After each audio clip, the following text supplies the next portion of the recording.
사기꾼은 특히 만약에 인연이 닿잖아요. 네. 그러면 저는 무조건 손해는 본다고 봐요. 인연이 닿는 순간. 닿는 순간. 네. 그렇기 때문에 처음 인연의 시작을 함부로 맺으면 안 된다고 생각을 해요. 저도 옛날에 그 회사 다닐 때는 네. 운 이런 거, 운명 이런 걸 잘 안 믿었는데 네. 이 사업을 하고 조금 회사를 뭐 작게나마 경영을 네. 하니까 무언가 뭐 내가 이거 A랑 B를 골라야 될 때 뭘 네. 골라야 될지 좀 애매할 때가 있어요. 네. 그럴 때 약간 좀 참고 삼아서 네. 이게 좀 듣고 하거든요. 예. 이 운이라는 게 사실 어찌 보면 눈에 보이지 않는 거다 네. 보니까 어떻게 이게 작동되는지 잘 애매할 때가 있는데 가장 궁금한 게 우선 주변의 사람 때문에 내 운이 막 바뀌고 막 이런 것도 있나요? 우선 운이 어떻게 만들어지느냐에 대해서 좀 말씀드리면 운은 우리 이 지구를 이루고 있는 3원이 있거든요. 네. 천지인 하늘, 땅, 사람의 합으로 운이 만들어집니다. 네. 이 하늘의 운 영역은 봄, 여름, 가을, 겨울처럼 큰 흐름이에요. 그래서 어느 정도 이제 정해진 개념이 좀 있고요. 네. 그다음에 땅은 말 그대로 풍수죠. 지금 말하면 이제 부동산을 하시니까 풍수에 관심이 많으실 텐데 그 좋은 땅의 기운에 있으면 네. 운이 잘 풀리게 되겠죠. 그다음에 이제 사람은 두 가지 영역으로 네. 나눌 수 있는데요. 나와 타인입니다. 네. 나 같은 경우는 이제 나의 어떤 마음가짐, 실력, 노력이고 타인은 타인에게 내가 영향을 받는 건데요. 제가 만약에 정말 귀인을 만나면 네. 어떤 시나리오가 펼쳐지는지 한번 좀 극단적으로 말씀드리면 귀인은 내가 어떤 계절인지를 정확하게 알려주고 그 계절에 무엇을 해야 될지 알려줍니다. 네. 그리고 나를 좋은 곳으로 좋은 터로 인도를 하겠죠. 네, 그리고 나를 만날 때마다 나의 어떤 마음을 네. 좀 편안하게 해준다든가 네. 용기를 줘서 내가 나아갈 힘을 줘요. 그러니까 어떻게 보면 귀인은 네. 좋은 운으로 가는 데 있어서 올인원 패키지 같은 거예요. 이 세 개가 파트가 있는데 다 되는군요. 그 사람이. 예. 근데 반대로 악연을 만나면 그 사람은 이제 겨울인데 네. 자꾸 씨를 뿌리라 그래서 씨를 뿌리게 해서 나한테 손해를 끼치고요.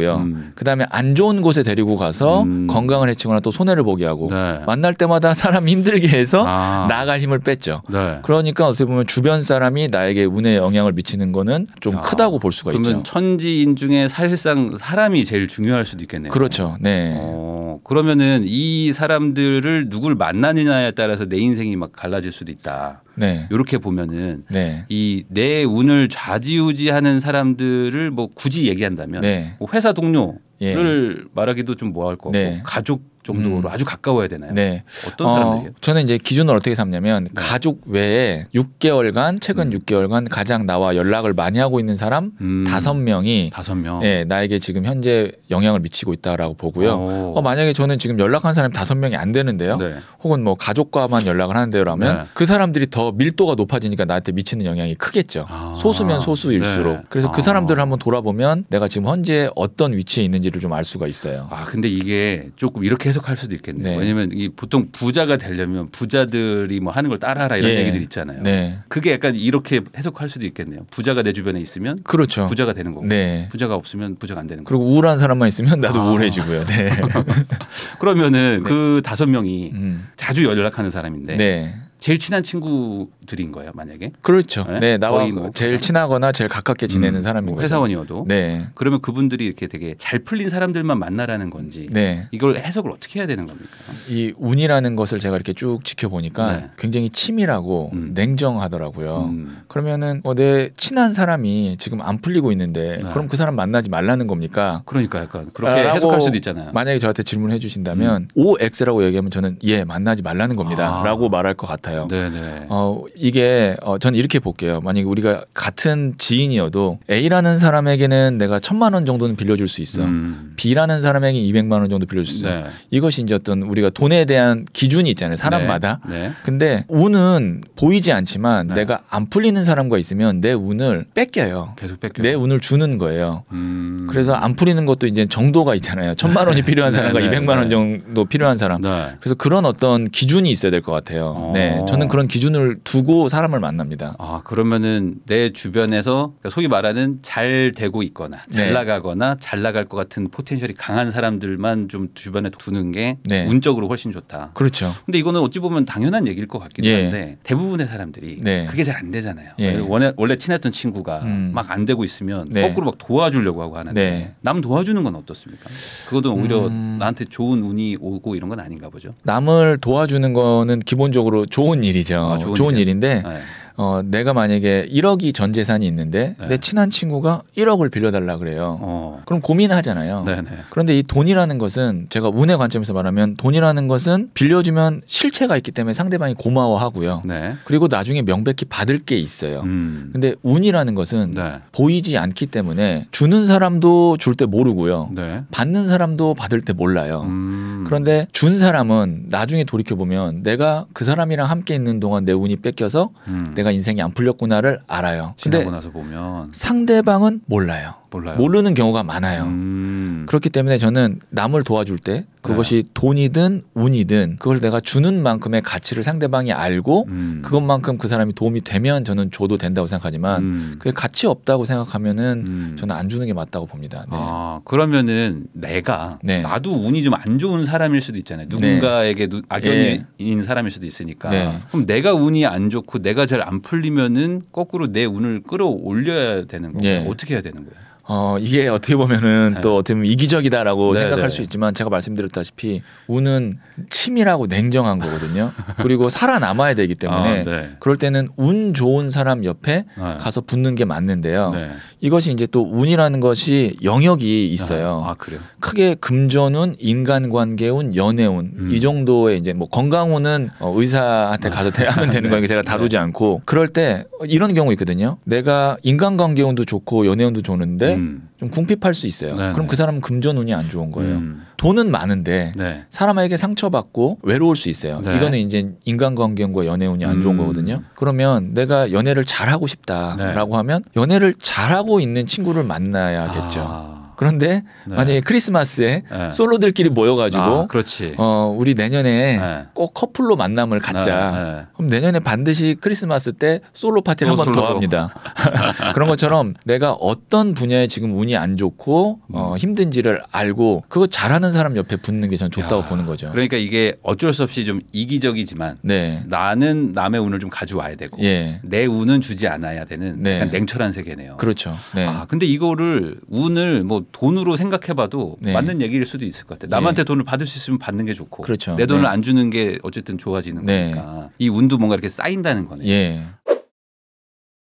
그러면 여기까지 아마 그 보시는 시청자분들이 네. 맞다 누군가 떠오를 것 같아요. 네, 네. 뭐 어떤 분들은 뭐 이제 남편 아내분이 막 떠오를 수도 있을 것 같은데 사실 그 내 인생에 뭐 다 좋은 인연만 만나면 좋겠지만 유독 뭐 이 사람 만나가지고 막 확 꼬이고 이런 경우들이 있잖아요. 네. 뭐 소위 말하는 막 인생 꽉 막히게 하는 그런 사람을 판단할 수 있는 어떤 기준 같은 게 있나요? 이게 이제 좀 부정적인 영향을 미치는 네네네. 유형 5가지를 제가 말씀드릴 건데 5가지. 네. 네, 이게 만약에 이제 심해지면 인생을 꽉 막히게 하겠죠. 네. 네, 첫 번째 유형이 빈대 유형입니다. 만날 때마다 내가 차값, 술값, 밥값 다 내고 네. 상대방은 내지 않는 경우가 있어요. 네네. 뭐 한두 번 정도는 그럴 수 있지만 3번 이상 계속되면 네. 그 사람은 받는 것에 익숙하고 당연하다라고 생각하는 유형이기 때문에 네. 이런 유형은 좀 멀리하는 것이 좋습니다. 네. 빈대 유형. 네, 두 번째 유형이 꼰대 유형입니다. 꼰대. 네. 네. 자신의 말만 계속하고 네. 보통 이제 지적질이나 훈계를 많이 합니다. 그러면 이런 분들은 실질적으로 나한테 도움이 안 돼요. 도움이 안 돼요? 네. 도움이 되라고 말하는 하지만 도움이 안 되죠. 도움 안 돼. 그리고 이 소통이 일방적이기 네, 때문에 네. 같이 있으면 답답하고 그 자리를 도망치고 싶어요. 그리고 심지어 그런 분들과 같이 있으면 자존감이 좀 내려가는 자존감. 예, 그런 유형이고 네. 그다음에 세 번째 유형이 에너지 흡혈귀형입니다. 에너지 흡혈기. 예. 이거 어떤 거예요? 에너지 흡혈귀형은 특징이 있어요. 매사에 부정적이고요. 그다음에 좀 우울합니다. 그럴 수 있죠. 예, 그래서 같이 있으면 나도 그렇게 우울해져요. 흔히 말하는 우리 같이 있으면 기빨린다라고 생각하시는 네. 그런 유형은 좀 멀리 하시는 것이 좋고요. 네. 그리고 네 번째 유형이 간신배 유형이 있어요. 네. 근데 다 피해야 될 사람들은 많이 많네. 네. 간신배 유형은 상대방이 잘 안 되는 것을 보면서 쾌감을 느끼거나 있어. 자기의 자존감을 올리는 유형들이 있어요. 네, 그럴 줄 알았다. 약간 이런 사람들. 그래서 이런 분들이 이제 자주 하는 행동이 뭐냐면 이간질을 하거나 뭐 좀 심하면 가스라이팅을 하는 경우가 있습니다. 네네. 피해야겠죠. 네. 그다음에 이제 5번째 유형이 사기꾼 유형입니다. 사기꾼은 기본적으로 내가 원하는 것을 달성하기 위해서 상대방을 속이거나 유혹을 해도 괜찮다고 생각하는 유형이거든요. 그래서 이런 유형은 피해되는데 사기꾼은 특히 만약에 인연이 닿잖아요. 그러면 저는 무조건 손해는 본다고 봐요. 내가. 인연이 닿는 순간. 네. 근데 이제 거기서 손해를 안 보려고 하면 안 되고 손해를 최소화하려는 게 저는 현명하다고 봅니다. 네. 그렇기 때문에 저는 그렇게 생각해요. 처음 인연의 시작을 함부로 맺으면 안 된다고 생각을 해요. 한번 맺는 순간 이게 터치되면 무조건 뭐가 막 빨려 나가고 하는군요. 그래서 제가 말씀드렸던 이 5가지 유형은 애초에 안 만나는 게 답이고 만약에 만난다면 잘 이렇게 인연을 멀어지게끔 해야겠죠. 그러면 아까 말씀하신 그 유형의 판단은 좀 대화를 좀 해보면서 내가 좀 이렇게 이거 아니다 싶으면 거리를 둬야 된다. 그러지 않으면 내 운이 빨려 나간다 이거죠. 그렇죠. 네. 그러면 반대로 이 사람이 그런 사람인지 아닌지 대화를 해봐도 좀 바로 알아내기가 좀 한계가 있을 수도 있고 또 반대로 이 사람이 나랑 잘 맞는 사람일 수도 있는데 내가 뭐 판단을 오판할 수도 있는 거니까 이 사람이 나한테 좀 좋은 사람이다라는 거를 알아낼 수 있는 어떤 방법이나 어떤 뭐 요건 좀 캐치하면 되겠다 이런 게 좀 기준이 있나요? 제가 이제 앞서서 말씀드렸던 귀인, 다들 귀인을 만나야 돼요. 귀인은 만나면 첫 만남에서 한 1분 정도 대화를 나누면 설레임이 생겨요. 설레임 생긴다. 그리고 계속 그 사람의 말을 듣고 싶어요. 그다음에 5분 정도 대화를 나누면 감동이 밀려오고요. 그다음에 1시간 정도 이야기를 나누면 내가 그동안 가졌던 물음의 답을 이 사람이 드디어 나에게 주는구나. 갈증 끝에 오아시스를 만난 것 같은 그런 느낌을 주는 사람이 귀인입니다. 그래서 첫 만남에서 1분이 제일 중요해요. 이 사람이 나에게 설레임을 주는지 안 주는지. 그리고 그런 것 같아요. 실질적으로 이렇게 운이 잘 맞고 귀인 같은 경우는 그 만나는 과정도 되게 순탄하더라고요. 뭐 일정도 서로 딱 맞는다던가 그러다 변경할 때도 어떻게 그 사람도 딱 그때가 또 좋다 그래서 이렇게 또 변경이 되고 가는 길도 좋아요. 뭐 지하철에서 지하철이 바로 온다든지 아니면 신호가 바로 바뀐다든지 이게 운이니까. 운이니까. 그래서 귀인은 그런 징조도 있습니다. 그래요. 근데 그렇게 말씀하시면 귀인이 되게 희박할 것 같아요. 뭐 만나자마자 이렇게 막 설레이고 막 좋아지는 분들을 자주 만나기는 어렵잖아요. 어렵죠. 거의 저는 그렇게 보거든요. 인생을 살면서 우리가 귀인 그다음에 어떤 뭐 행운 그 비율은 25%라고 생각을 해요. 25%. 25%라고 생각을 하는데 4명 중에 1명이 귀인이죠. 근데 전 4명 중에 1명도 아니고 10명 중에 1명 꼴인 것 같아요. 근데 그 귀인 1명만 잘 만나면 제가 말씀드렸잖아요. 올인원 패키지라고. 그래서 정말 귀인 만나면 그게 복이죠. 저도 그런 것 같아요. 이게 사람을 누구를 만나느냐에 따라서 막 그 갑자기 막 인맥이 막 늘어나기도 하고 어떨 때는 오히려 막 줄어들기도 하고 막 하는 것들 보면은 이게 보이진 않지만 운이라는 게 작동을 하는 것 같기도 하다는 생각도 드는데 그러면 반대로 아까 그 유형 얘기해 주셨는데 예를 들어 꼰대예요. 꼰대인데 나를 엄청 도와줘. 계속 도와주는 거야. 너 막 그렇게 하지 말랬지. 막 혼을 내고 그리고 뭐 예를 들면 쓱 뭐 돈을 준다든지 뭐 도와준다든지 뭐 막 선물을 해주는 나를 도와주는 그런 분이면 어떻게 돼요? 이런 분들은 또 만나면 안 되나요? 귀인이죠. 그건 또 귀인이죠. 꼰대지만 근데 보통 꼰대는 도움이 안 되죠. 요거 구분해야 되는구나. 보통 꼰대는 도움이 안 되는 경우가 많고 그다음에 그 사람이 실질적으로 나한테 도움을 주면 내가 꼰대라고 느끼지 않겠죠. 그런 말들이 감사하고 꼰대는 뭔가 도움도 안 주면서 도움 안 되는 계속 자기 말만 하고 지적질하는 경우가 이제 꼰대인데 그러면 누군가에게 내가 계속 도움을 받는 것이 좋은가라고 이제 봤을 때 도움을 계속 받으면 좋죠. 근데 사람은 변화하거든요. 3년 전에 해줬던 말이나 도움이 나이가 만약에 성장했으면 지금은 필요 없을 수 있잖아요. 근데 이 사람에게 내가 계속 도움을 받는다는 건 역으로 안 좋은 거예요. 왜냐하면 난 그만큼 제자리에 계속 머물러 있다라는 거죠. 내가 빈대형이네요. 그럴 수도 있겠네. 니체가 이런 말 했어요. 제자가 제자로만 남는 것이 스승에게 고약한 보답이다. 그러면 3년 동안 난 그 사람에게 도움만 받고 성장을 못했다는 건데 제일 베스트는 3년 동안 그 사람한테 만약에 도움을 받았다면 내가 성장해서 도움을 줄 수 있는 사람이 되는 것이 가장 베스트가 되겠죠. 네. 그러니까 그런 분들이 또 많아져야 되니까 결국에 나도 계속 도움만 받고 있다는 것 자체가 내가 문제가 있는 거다. 하긴 마냥 도움을 받고 있는 것 자체도 어찌 보면 딱 그렇게 생각할 수 있겠네요. 내가 정체돼 있다. 그러면 반대로 내가 계속 도와주고 싶은 사람이 있어요. 그러니까 누군가에게 나는 귀인인 거죠. 근데 그 사람이 나한테 뭐 딱히 도움은 되진 않아도 왠지 마음 가는 사람이 있잖아요. 그러면은 그거 안 좋은 거예요. 그게 이제 정말 내가 이 사람에게 아낌없이 주는 나무처럼 주는 건데 보통 부모가 자식에게 그런 아낌없이 주는 사랑 그다음에 물질적인 도움을 주죠. 그러면 아이가 성장하면서 부모에게 행복을 주죠. 그거는 일방적인 건 아니거든요. 왜냐면 아이는 나에게 행복을 줬잖아요. 그런데 어느 순간 내가 이 주는 것에 대해서 상대방이 감사함을 못 느껴서 분노를 느낀다든지 아니면 주면서 주고 나서 보면 후회가 된다든지 이런 지점이 올 수 있어요. 부모 자녀 간에도. 그럴 때는 어느 정도 중단을 하거나 조절을 해야 되는 게 맞다고 보고요. 만약에 내가 너한테 어떻게 했는데 라는 말이 나왔다면 이미 늦은 거죠. 이미 늦었다. 그건 늦은 거죠. 내가 너한테 어떻게 했는데 네가 나한테 이래라는 생각이 드는 것 자체가 이미 늦었다. 늦었죠. 그럼 그 전에 정리를 하거나 좀 내가 이제 줄이거나 해야겠죠. 뭐 가족이면 뭐 정리할 수는 없으니까 뭐 조금 줄이거나. 마음을 좀 놓고 그래 너 혼자 좀 잘해봐라 정도로 해야 된다. 그러면 그렇게 좀 내 인생에 좀 도움이 안 될 수도 있는 운을 막 뺏어가는 사람과 정리를 그래도 잘해야 되잖아요. 막 하면 또 문제가 될 수 있으니까 어떻게 해야지 정리를 할 수가 있습니까? 우선 이 사람이 나에게 도움이 안 되고 내가 정리를 해야겠다라는 마음을 먹은 것 자체가 저는 절반의 성공이라고 봐요. 그것만 해도 그렇게 인지했다는 것만으로 대단한 거거든요. 근데 이 사람을 내가 필요 없다고 해서 잘못 딱 이렇게 멀어지게 하면 원한이 생기거든요. 그 원한은 내가 이제 미래로 가는 길에 보여지지 않은 숨겨진 지뢰를 숨어놓는 것과 같아요. 그 원한 때문에 나중에 잘 됐다가 추락하는 경우도 많이 있잖아요. 그래서 이제 원한 없이 사람을 잘 이렇게 정리하는 방법이 있는데 그 첫 번째가 눈치채지 못하게 서서히 멀어지는 거예요.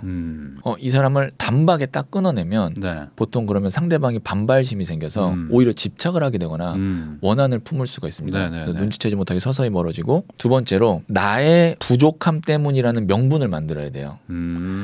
내가 알아서 이거 연애할 때 그 바람둥이 애들이 쓰는 거 아닌가?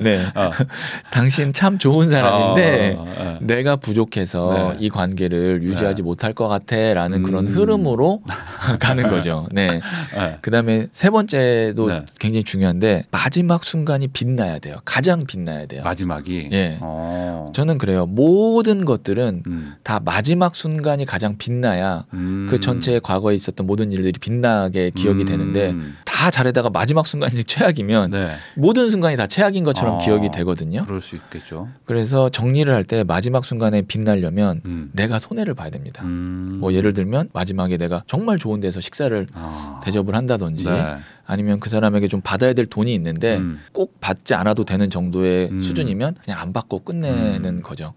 그러면 어느 정도 마무리가 잘 될 수 있어요. 그런데 이 얘기를 듣고 이렇게 생각하시는 분도 있어요. 아니 굳이 이렇게까지 정리를 해야 돼? 그냥 연락 안 하면 되는 적당히 이렇게 거리를 두고 가끔 연락하면 되지. 근데 그 정도로 내가 정리해야겠다고 결단을 내릴 정도였으면 저는 장기적으로 봤을 때 깔끔하게 정리하고 새로운 인연, 좋은 인연이 들어올 수 있는 공간을 만드는 게 저는 더 좋다고 봐요. 그럼 이게 어떤 자리가 정해져 있는 건가요? 개수가? 저는 그렇게 봐요. 운이라는 것이 이렇게 운도 그렇고 인간관계도 그렇고 담을 수 있는 그릇은 있는데 그것이 안 좋은 것들로 채워져 있으면 좋은 게 들어와도 들어올 수 있는 공간이 없다고 생각해요. 그러니까 먼저 비워야지 채울 수가 있는 거군요. 타로 마스터님 얘기를 들어보면은 결국에 어떤 에너지가 계속 주고받게 되고 사람 때문에 다 어떤 게 변하는 거니까 그러면은 내 평소에 어떤 그 행동 같은 것들도 잘 어떻게 컨트롤을 해야 될 것 같은데 어떻게 하면은 결국에 내가 좀 좋은 운을 계속 가지고 있고 이렇게 되는 걸까요? 저는 모든 에너지는 음양의 균형이 제일 중요하다고 생각하고요. 사람 간의 관계도 음량이 제일 중요하고 주고받음이 균형이 깨지면 안 된다고 봐요. 만약에 내가 일방적으로 주는 관계면 네. 나는 지칠 수밖에 없고요. 내가 일방적으로 받는 관계는 네. 상대방이 지치고 나는 거기서 그럼 서운함을 느낄 수밖에 없는 거죠. 네. 그래서 세상에 공짜는 없고 항상 네. 균형을 맞춰야 되고 그리고 내가 인간관계를 할 때 항상 가족이라고 해도 내 마음이 현재 어디에 있는지를 계속 체크해야 돼요. 내가 뭔가 지금 균형이 깨지는 건 아닐까? 정말 비즈니스라고 저는 생각을 하는데 네. 그러면 어떤 분은 아니 사람 만나는데 피곤하게 맨날 저울 두고 그렇게 비즈니스처럼 생각할 수는 없잖아요. 네. 그럼 제가 한 가지 방법이 있는데 상대방에게 최소한 서운함을 안 느끼게 하고 귀인이어도 그 사람이 떠나지 않게 하는 방법이 있어요. 네. 그건 뭐냐면 내 마음가짐에 항상 감사와 배려를 갖고 있으면 돼요. 요즘에는 정말 너무 삶이 좀 삭막하다 보니까 여유가 없고 그래서 네. 감사와 배려가 없거든요. 네. 그래서 정말 이 사람에게 내가 고마운 게 있으면 확실하게 표현해야 돼요. 확실하게. 네, 그것이 말이든 물질이든 확실하게 감사함을 표현하고 그다음에 요즘엔 너무 여유가 없으니까 나만 생각하거든요. 이 사람 입장은 어떨까를 생각해주는 그 배려, 감사와 배려만 갖고 있으면 제가 볼 때는 중간 이상은 간다고 봅니다. 네. 야, 근데 이게 사실 모두가 알지만 네. 사실 잘 못하는 건데 예. 그런 것들을 한다는 게 내 운을 계속 좋게 만든다는 거잖아요. 그렇죠. 네. 그러니까 이걸 지금 보시는 분들도 그냥 단순히 아 맞아 배려 감사해야지 이게 아니고 이런 행동을 함으로써 내 인생도 바꿀 수 있다는 거. 그렇죠. 이게 실제로 가능할 거 아니에요. 인간관계가 좋아지는 건데. 그래서 이제 성공하신 분들 많이 네. 보잖아요. 보면 보세요. 감사와 배려를 다 갖고 있습니다. 네, 감사와 배려를 다 갖고 있어요. 네. 저도 이제 명절이 내릴 때 선물을 다 이렇게 돌리잖아요. 네. 그러면 고맙다고 인사 오는 유형과 내가 맞아요. 먼저 받으셨어라고 보내야 되는 유형으로 나뉘잖아요. 네네네. 보면 고맙다고 먼저 인사 오는 분들은 다 잘 되고 있어요. 아, 네. 맞아. 역시 그런 것처럼 이게 주고받는 거를 나 스스로 줄 때 확실히 주고 네. 확실히 고마워하고 배려 많이 하시면은 내 인생이 바뀔 수 있다. 이런 네. 이야기신 것 같습니다. 이게 보통 저희 채널은 20대, 30대 뭐 직장인분들도 많이 보시거든요. 네. 이런 분들 입장에서는 내가 돈을 벌어야 되는 회사인데 보통 거기에 이제 아까 말한 악연이 있을 수가 있잖아요. 네. 귀인이 만나면 참 좋겠지만 네. 그럼 이걸 피할 수가 없는 거고 거리를 둘 수도 없는데 직장 상사나 뭐 직장 동료가 좀 나한테 좀 악연이다. 그러면은 이거 어떻게 해결을 해야 됩니까? 제가 이제 직장 다니시는 분들에게 네. 일이 힘드세요? 사람이 힘드세요? 라고 물어보면 네. 대부분 사람이 힘들다고 그렇죠. 이야기를 하시더라고요. 네. 저는 인생에 있어서 네. 성공했다라고 판단할 수 있는 그 첫 번째 기준이 만나고 싶지 않은 사람을 안 만나도 되는 위치에 갔을 때 안 만나도 될 때 성공했다라고 판단할 수 네. 있다고 보거든요. 그래서 혹시 이 영상을 보시는 분들 중에서 직장 상사나 동료 때문에 내가 지금 힘들다. 내가 나약한 것은 아닐까라고 생각할 수 있으면 저는 아니라고 생각을 하고요. 제 사람 때문에 힘든 게 제일 힘들 수 있어요. 네네. 그럼 이런 경우 어떻게 되냐면 그 상사라고 할게요. 그냥 상사와 최대한 안 마주치는 게 좋죠. 말을 잘 안 섞고 그다음에 안 마주치고 네. 피해 다니고. 네. 근데 그 사람이랑 어쩔 수 없이 대화를 나눌 때 네. 무의식적으로 그 사람과 내 사이에 안 보이는 유리막이 있다고 생각을 하시는 거예요. 우리 그 코로나 있었을 때 이렇게 네네네. 막 있었잖아요. 것처럼. 네, 그런 것처럼 그리고 그냥 에너지는 내가 차단한다고 생각을 하는 거죠. 네, 네네. 업무적으로만 네네. 이렇게 하고 그리고 중요한 것은 뭐냐면 퇴근 후에 그 사람 네. 생각을 하면 안 돼요. 근데 보통 집에 오면 화가 나니까 네, 직장 맞아요. 상사 욕하잖아요. 네. 아니면 그 사람에 대한 어떤 미운 감정을 계속 품고 있고 그러면 퇴근해도 그 사람과 같이 있는 겁니다. 그 에너지가 같이 있는 거예요. 네. 그래서 그렇게 해서 최대한 차단을 하고 그 다음에 그 직장 상사가 잘 돼서 승진을 해서 부서 이동을 하든 아니면 이직을 하든 잘 돼서 떠날 수 있게 많이 도와주거나 도와줘야 돼요. 아니면 이렇게 빌어주는 거예요. 그 사람만 가면 되는 거잖아요. 그렇죠. 네. 내가 떠나기보다는 그 사람을 보내야지. 네. 그럼에도 불구하고 그 사람이 떠나지 않고 우리가 인연이 계속되고 그것에 대한 고통 때문에 내가 뭐 정신과 진료를 받아야 될 정도라면 저는 이직이나 부서 이동을 진지하게 고려해 보는 게 좋다고 생각해요. 그러니까 최대한 단절시키되 도저히 단절이 안 되고 막 계속 악한 그 느낌이 계속 들면 내가 떠날 수밖에 없다. 저는 그래서 이제 저랑 이렇게 안 맞는 경우에 네. 사람 같은 경우는 카톡에서 그 방도 계속 나가요. 제 그 휴대폰에 남아 있는 게 싫어가지고. 철저하게 말한 걸 지키고 계시군요. 예. 연을 계속 끊으시군요. 아니 그러면은 그 상사보다도 더 끊기가 어려운 게 사실 가족인데 그리고 이제 나이가 좀 있으면야 뭐 자취도 하고 뭐 따로 살겠지만 이 방송 보시는 만약에 뭐 10대 후반이거나 20대 초중반이신 뭐 대학생 뭐 이런 분들은 같이 사는 분들도 많잖아요. 그리고 반대로 뭐 남편이라거나 아니면 우리 애가 또 악연일 수도 있으니까 예. 이런 가족 같이 사는 가족은 어떻게 해야 됩니까? 이게 그 참 이상한 게 네. 가족 중에 꼭 한 명은 나와 그런 상극의 구조로 만들어집니다. 대부분. 그게 제가 보니까 왜 그러냐면 저는 지구라는 곳에 공부를 하기 위한 학교라고 생각을 하거든요. 네. 내가 상극인 사람과 관계를 잘 풀어나가는 어떤 그런 지혜를 터득하게 하기 위해서 꼭 그렇게 한 명씩 배치를 하는 것 같아요. 네. 어떻게 해야 되냐면 안 봐야 됩니다. 안 봐야 네. 그러면 부모님 어떻게 안 봐요? 독립할 수 있으면 최대한 빨리 독립을 하시고요. 그러면 정말 알잖아요. 이제 내가 지금 21~22살 정도 됐으면 난 아빠랑 정말 안 맞아. 정말 엄마랑 정말 안 맞아. 라고 생각했는데 정말 독립을 하면 내 인생이 잘 풀리는 거. 이렇게 잘 풀릴 수 있는 인생이구나를 느낄 수도 있고요. 그리고 이제 만약에 부모님이라고 볼게요. 부모님이라고 네. 봤을 때 좋은 날만 보세요. 뭐 명절이라든지 생신이라든지 어버이날 네. 좋은 날만 보고 또 오래 있지 말고요. 그냥 2시간 정도 식사만 하고 그거 이렇게 좀 접촉의 빈도수를 줄이는 것이 저는 맞다고 봐요. 네. 그러니까 부모님이라고 해가지고 아니면 뭐 가족이라고 해서 무조건 내 이 몇 자리 없는 요 운의 칸에 무조건 태어놓을 필요는 없다. 절대 없죠. 네. 피할 수 있으면 좀 피하는 게 좋죠. 네. 왜냐하면 사람이기 때문에 네. 내 운을 또 가져가기도 하고. 그래서 부부들도 주말 부부하고 좋아지는 경우가 근데 맞아. 예. 네. 주말 부부하고 좋아지는 부분. 주말 부부 그게 같이 있을 때는 네. 이제 파장이 안 맞으니 계속 부딪히다가 떨어져 있다가 좋은 날만 보니까 네, 좋아지는 거죠. 네. 아니 근데 이게 진짜로 맞을 수도 있을 것 같아요. 왜냐면은 이게 안 좋은 사람을 계속 보면 그게 계속 나한테 아까 말씀하신 것처럼 생각을 계속하니까. 그게 이제 정신적으로나 아니면 정말 그 육체적으로 건강에 영향을 미치기도 해요. 네. 그러니까. 운 그리고 운이 안 좋은 사람을 멀리하고 뭐 귀인을 만나야 된다 이런 얘기 하셨는데 궁금한 게 운이라는 것도 뭐 예를 들어 돈처럼 생각하면 금수저가 있고 뭐 은수저, 흑수저 뭐 이렇게 나누잖아요. 그러니까 뭔가 타고날 때부터 많이 가지고 있는 사람이 있는 건가요 이게? 이게 이제 방금 말씀하신 그 금수저 부잣집 아들로 태어나는 것은 운명이고요. 그리고 운은 내가 좋은 선택을 할 수 있는 무의식과 DNA에 갖고 있는 어떤 감각과 같은 거예요. 그래서 운명은 어느 정도 정해진 거고 운은 변화에 대응하는 어떤 능력이라고 볼 수 있거든요. 그래서 보면 어떤 선택을 하더라도 굉장히 좋은 선택을 하시는 분들이 있어요. 이런 분들이 이제 흐름을 잘 읽고 트렌드를 잘 읽는 분들 이것을 타고 나는 거죠. 그런데 이 운도 환경이 너무 척박하면 꽃을 피우지 못합니다. 만약에 아프리카 같은 개발도상국에 태어났다면 뭐 아무리 내가 좋은 그런 감각을 갖고 있어도 꽃을 피우지 못하는 것처럼 내가 어디에 가면 내 운을 이렇게 꽃을 피울 수 있는지 환경을 잘 선택하는 것도 굉장히 중요해요. 그래요? 그러면은 이 환경이 좋은 분들은 이제 확 터지는 거고 그렇죠. 환경이 안 좋은 분들은 물론 뭐 어느 정도 변화는 있겠지만 한계가 또 있을 수도 있다. 그러면 이 얘기를 듣자마자 아마 이렇게 생각하시는 분들도 있을 것 같은데 그럼 나는 뭐 이미 환경이 안 좋아. 뭐 예를 들어 뭐 나는 뭐 가난한 집에 태어났어. 이러면 답이 없냐라고 생각하실 수도 있으니까. 제가 다행인 건 지금 이 영상을 대부분 이제 대한민국에 계신 분들이 보시죠. 이 정도 국가에 태어났으면 어느 정도 이미 운이 좋다.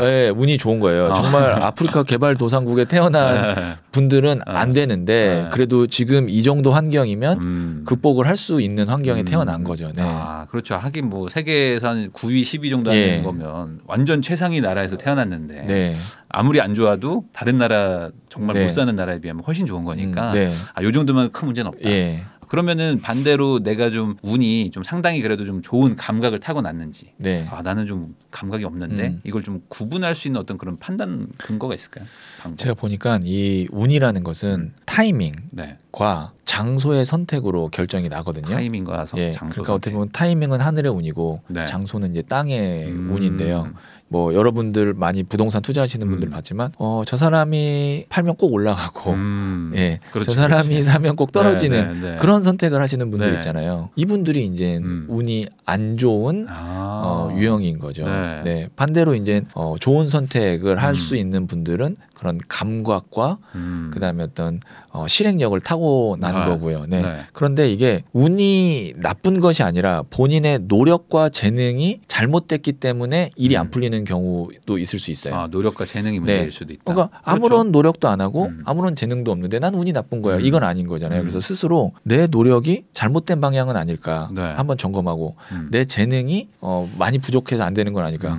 그래서 그런 것들을 개선할 수 있으면 개선해보고 정말 이건 최대치인데 안 되네 라고 하면 이제 그때는 운이 나쁜 거죠. 그러면 운이 나쁘면 내 주변의 사람들이 좀 악연일 수도 있는지도 좀 생각해보고, 생각해보고 좀 네. 장소를 옮기거나 네. 사람을 뭔가 다른 사람을 만나거나 네. 그런 식의 또 다른 노력을 해야 된다. 네. 근데 지금 노력 얘기를 하셨으니까 갑자기 궁금한 게 노력을 하면 운이 나빠도 이게 극복이 되는 건지 그리고 이게 노력을 아무리 안 해도 막 운이 엄청 좋으면 그냥 막 탁탁탁 막 터지는 분들도 있고 네. 이 노력과 운의 차이가 뭐고 네. 이게 어떤 작동 원리입니까? 이렇게 비유를 할 수 있을 것 같아요. 배를 타고 이제 내가 뭐 성공이라는 섬에 목적지로 가는데 노를 젓는 것은 노력이고요. 그다음에 이제 바람이 불어올 때 돛담배 돛을 펴는 것을 저는 운이라고 봅니다. 맞바람이 오는데 노를 아무리 저어봐야 나아갈 수가 없어요. 차라리 돛을 딱 움직여서 바람을 타고 가는 것이 좋습니다. 그러니까 노력은 운 앞에는 아무것도 아닌 거라고 봐요. 네, 운에 맞서는 건 정말 그거는 뭐 계란으로 바위치는 거고 그래서 가장 현명한 거는 운 흐름을 잘 탄 것 위에서 노를 젓는 게 제일 좋죠. 그러니까 저도 옛날에 주식 많이 하다가 그 주식에 완전 막 올인했다가 이게 내 길이 아닌갑다 해가지고 부동산으로 바꿔서 좀 이렇게 잘 됐거든요. 그러니까 그게 사람마다 다 그 아까 말한 어떤 방향과 환경이 있는 거죠. 그때는 정말 노력했는데 잘 내가 원하는 대로 안 되더라고요. 근데 이게 다른 길을 찾으니까 갑자기 막 되는 게 있어요. 그러니까 돛을 바람을 딱 이렇게 순풍으로 이렇게 바꾼 거죠. 그 성공의 방향을 내가 정해야 하는 것도 어찌 보면 되게 중요한 거거든요. 그 운의 알고리즘이라는 책도 내셨는데 이게 운의 알고리즘이면 운도 어떤 그 작동 원리가 있다는 거잖아요. 요걸 좀 설명해 주시면 좋을 것 같아요. 운이라는 것이 어떻게 보면 이제 흐름인데요. 분명히 좋을 때가 있고 안 좋을 때가 있어요. 근데 주변에 이렇게 말씀하시는 분들이 있거든요. 나는 40살부터 대운이 들어와서 30년간 좋대. 맞아. 그런 얘기 하시는 분도 있고 그다음에 뭐 저희 어머니가 제 사주를 봤는데 저는 평생 운이 좋대요. 저는 그거는 잘못된 거라고 개인적으로 생각합니다. 그래요? 물론 복을 타고 나서 3년간 따뜻한 봄이고 1년간 겨울인 사람이 있어요. 그러니까 좋은 시기를 좀 길게 타고 난 사람이 있지만 30년간 봄일 수는 없어요. 그러면 만약에 이제 우리가 겨울일 때 겨울을 이제 좀 힘든 시기라고 할 때 이때 어떻게 하면 그래도 좀 인생을 바꿀 수 있을까, 운을 바꿀 수 있을까라고 한번 생각을 하면 첫 번째로는 아까 말씀드렸다시피 이제 사람이죠. 귀인을 만나서 그 사람은 봄을 살고 있거든요. 그러면 그럼 그 사람의 따뜻한 기운을 좀 받는 경우가 있고요. 이제 두 번째는 이제 이사예요. 이사. 집을 이사하거나 장소를 바꾸거나 사무실을 이사하거나 그런 데에서 중요한 것은 운이 안 좋을 때는요. 내가 선택하면 안 좋은 데로 갑니다. 그렇지. 그러면 어떻게 해야 되냐면 저기에서 잘 돼서 저 사람이 딴 데로 갔대라고 하면 그런 곳이 있으면 가는 거예요. 그런 데가 확실하죠. 근데 더 확실한 건 2명이 살았는데 2명 다 잘 됐대. 그러면 그런 곳에 가면 정말 확실한 거죠. 그다음에 이제 세 번째는 이거는 좀 이제 저랑 의견을 다르게 하시는 분들도 있을 거예요. 전 기도라고 생각을 하거든요. 기도요. 이거는 뭐 종교적으로나 개인적인 신념이 좀 다르다고 해도 좀 너그럽게 받아주시기 바랍니다. 사람의 이 간절한 기도가 하늘에 닿으면 저는 그래도 좀 운이 바뀔 수 있다고 생각을 해요. 그래서 부모님이 우리 아들 잘 되라고 예전에 이렇게 장독에 물 받아놓고 이렇게 기도하는 게 저는 효과가 있다고 보거든요. 이 장독이 그 집안에서 가장 좋은 터예요. 양기가 있는. 그다음에 물이 그 보이지 않는 우리 주파수를 전달해 줄 수 있는 최적화된 물질이거든요.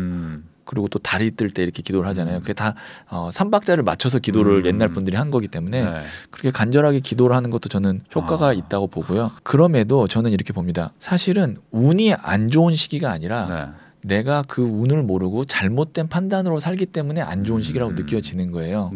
우리가 겨울이라고 해서 겨울이 나쁜 계절은 아니잖아요. 그렇죠. 근데 겨울에 이제 반팔 입고 나가면 추우니까 나쁜 계절이라고 생각을 하는 건데요. 반드시 봄은 옵니다. 지금 이 영상을 보시는 분들도 지금 많이 힘들다고 해도 반드시 봄은 와요.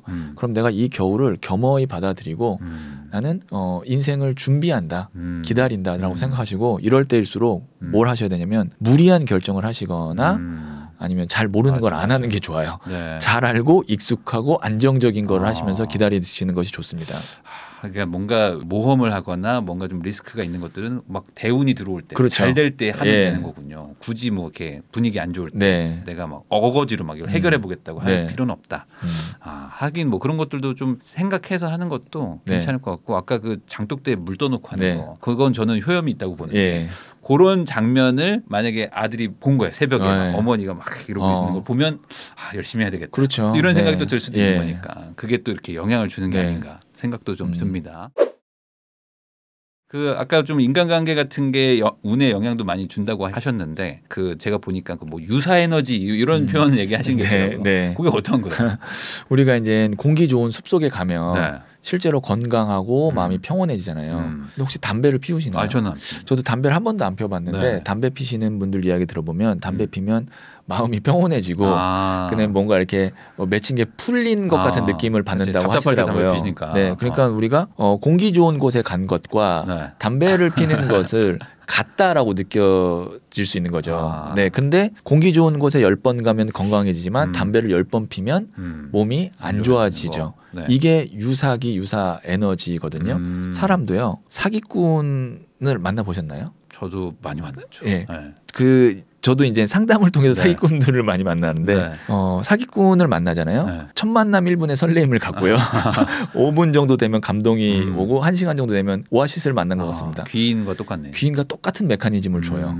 대신 귀인은 10번 만나면 내가 도움을 받지만 사기꾼은 10번 만나면 손해를 입고 있어요. 그래서 이 유사 에너지가 이렇게 사기꾼의 에너지라고 생각을 하시면 됩니다. 그 차이를 잘 구분을 해야 된다. 안 그러면은 이게 담배를 피우고 있는 건데 내가 숲에 온 것처럼 편안함을 느끼면 결국엔 안 좋아진다는 얘기죠. 그러면 그런 것들도 좀 잘 판단해서 구분을 하시면 좋겠습니다.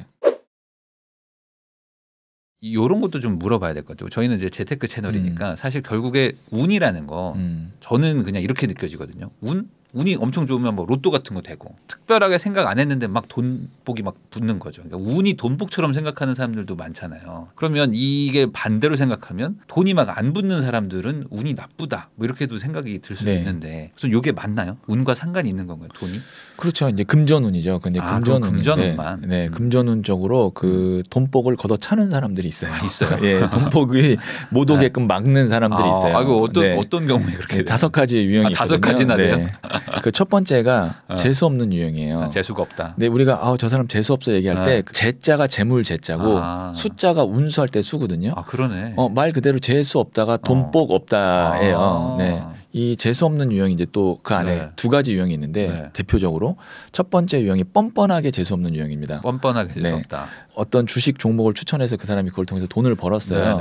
근데 이 사람은 이렇게 얘기합니다. 다른 종목에 투자했으면 더 돈 많이 벌 수 있었는데. 그런 사람들 많죠. 뻔뻔한 유형이고요. 돈 벌게 해줘도 뭐라고 하는 사람들. 그다음에 두 번째는 거들먹거리는 유형이 있어요. 내가 다 알아. 다 안다. 야, 내 옛날에 그거 다 해봐서 다 알아. 이런 식으로 거들먹거리는 재수 없는 유형. 이런 분들은 정보와 기회를 차단하죠. 다시는 주고 싶지 않고. 그다음에 이제 두 번째 유형은 매사에 의심을 많이 하는 사람들이 있어요. 이게 돈복을 또 차는 거예요? 의심해봐야 되는 거 아닌가라고 생각하실 수 있는데 의심하는 분들의 이제 공통적으로 하는 말들이 그렇게 좋은 게 나한테 왜 오겠냐? 아니면 그게 되겠어?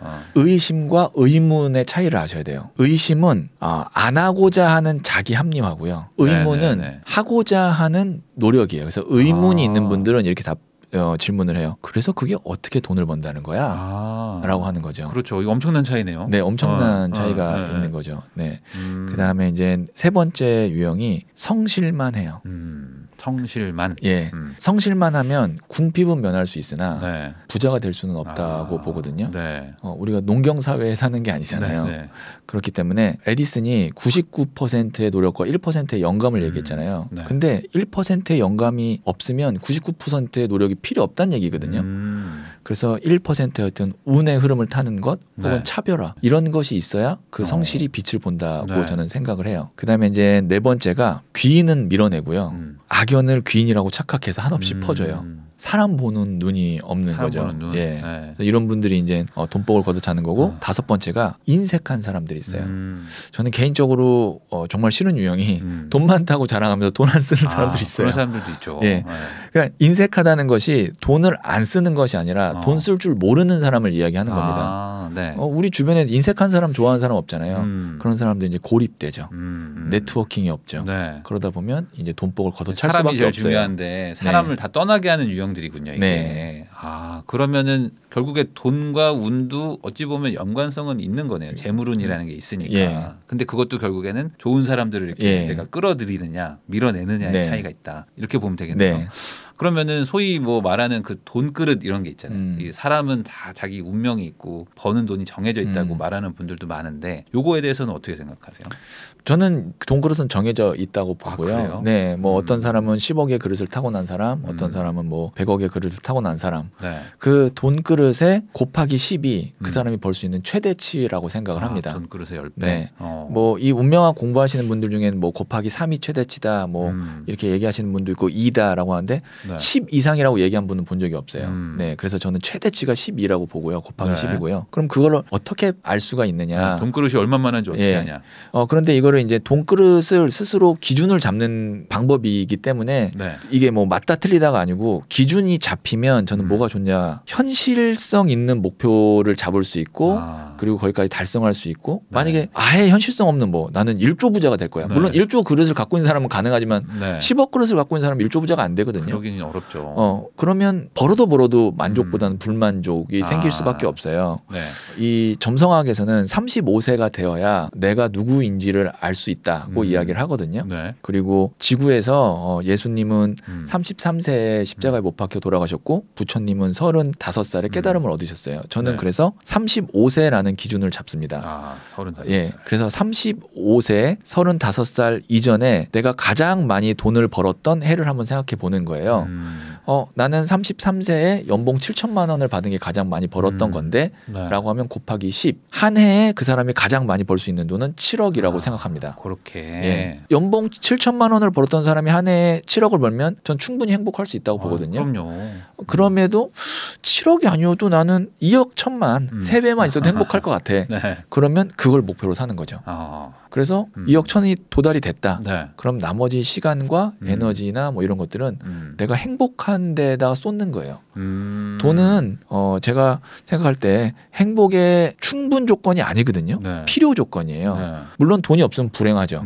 전 돈이 없으면 불행하다고 봐요. 최소한의 선은 있어야죠. 예, 선은 있어야 돼요. 근데 필요 이상의 돈은 돈이 아니고 독이라고 보거든요. 그러니까 딱 그런 현실적인 내 돈그릇을 파악하는 방법은 35세 이전에 가장 많이 벌었던 해에서 곱하기 10. 그럼 이제 여기서 이렇게 말씀하시는 분도 있을 거예요. 초년에 대박이 나거나 아니면 대기만성을 하거나 뭐 35세 뭐 전후에 뭐 망했거나 이런 분들은 예외죠. 네, 저는 이제 일반적인 케이스를 일반적인 99%의 케이스를 말씀을 드리는 거고 그럼 전 아직 35세가 안 됐는데요. 라고 말씀하신다면 나의 가능성과 잠재력은 무궁무진하다고 저는 봅니다. 네. 그렇죠. 근데 이게 어느 정도 저도 이해가 되는 게 보통 한 35살 정도 되면 어느 정도 사회적으로 이제 뭐 직업도 정해져 있고 경력도 어느 정도 또 정해져 있기 때문에 거기서 막 엄청나게 늘리기가 쉽지가 않아요. 사실. 그래서 그런 것들까지 생각해 봤을 때 10배만 돼도 엄청나게 많이 늘어나는 엄청난 거죠. 네, 맥스죠. 네. 반대로 35 전에 최대한 한번 노력을 해서 돈을 많이 벌어볼 수 있으면 그게 이제 더 늘어날 수 있고 그게 어떻게 보면 내 돈그릇을 키워놓은 거죠. 네. 근데 이게 저도 공감되는 게 어떤 저희한테 뭐 사연도 많이 오는데 현재 돈을 많이 못 버시는데 꿈은 막 엄청 크신 분들이 많거든요. 그래서 뭐 3년 안에 뭐 몇백억 할 거예요, 100억 할 거예요 하는 분들이 있는데 당장은 뭐 몇천도 벌기 쉽지 않단 말이죠. 그러면 이게 어찌 보면 나한테 좀 불만족과 내 노력한 것 대비 뭐 안 돌아간다고 오히려 자책할 수도 있으니까 그런 것들도 좀 고려를 해볼 필요는 있겠네요. 나름의 기준이 될 것 같아서 좋은 것 같습니다.